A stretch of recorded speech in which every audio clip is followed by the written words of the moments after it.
ഹംപിയിലെ വിജയനഗര രാജധാനിയിൽ രാജാവിൻ്റെ കൊട്ടാരക്കെട്ടിന് സമീപം വടക്കു പടിഞ്ഞാറായി സ്ഥിതി ചെയ്യുന്ന ഹജാര രാമക്ഷേത്രം നിറയെ മനോഹരങ്ങളായ ശില്പവേലകൾ ഉള്ള ഒരു ക്ഷേത്രമാണ്.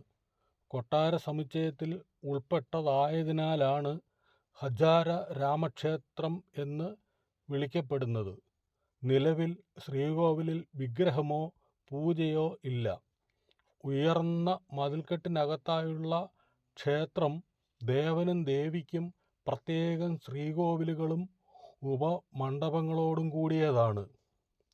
കിഴക്ക് ദർശനമായ ക്ഷേത്രത്തിന് വിജയനഗര ശൈലിയിലുള്ള ഉയരമേറിയ തൂണുകളോടുകൂടിയ പോർച്ചും അർദ്ധമണ്ഡപവും അന്തരാളവും ഗർഭഗൃഹവും ഉണ്ട്. അർദ്ധമണ്ഡപത്തിൻ്റെ പുറം ഭിത്തികളിൽ രാമായണത്തിലെയും ഭാഗവതത്തിലെയും സന്ദർഭങ്ങൾ മനോഹരമായ ശില്പങ്ങളായി കൊത്തിവച്ചിരിക്കുന്നു. ക്ഷേത്ര മതിൽക്കെട്ടിനുള്ളിൽ തെക്ക് പടിഞ്ഞാറും വടക്ക് കിഴക്കും കോണുകളിൽ കൊത്തുപണികളുള്ള തൂണുകളോടുകൂടിയ മണ്ഡപങ്ങൾ ഉണ്ട്. ക്ഷേത്ര മതിൽക്കകത്തേക്ക് പ്രവേശിക്കുവാനായി കിഴക്കും വടക്കും കവാട മണ്ഡപങ്ങളും രാജകുടുംബാംഗങ്ങൾക്ക് ദർശനത്തിന് എത്തുവാനായി തെക്കുവശത്ത് പ്രത്യേകം പ്രവേശന ദ്വാരവും ഉണ്ട്.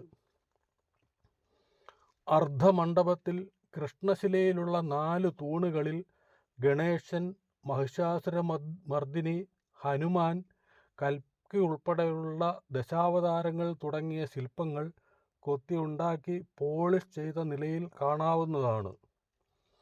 ഈ തൂണുകളെ ചിത്രഖണ്ഡ തൂണുകൾ എന്നാണ് അറിയപ്പെടുന്നത്.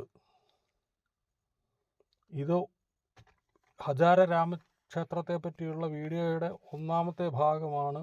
തുടർന്നുള്ള ഭാഗങ്ങളും കാണുക.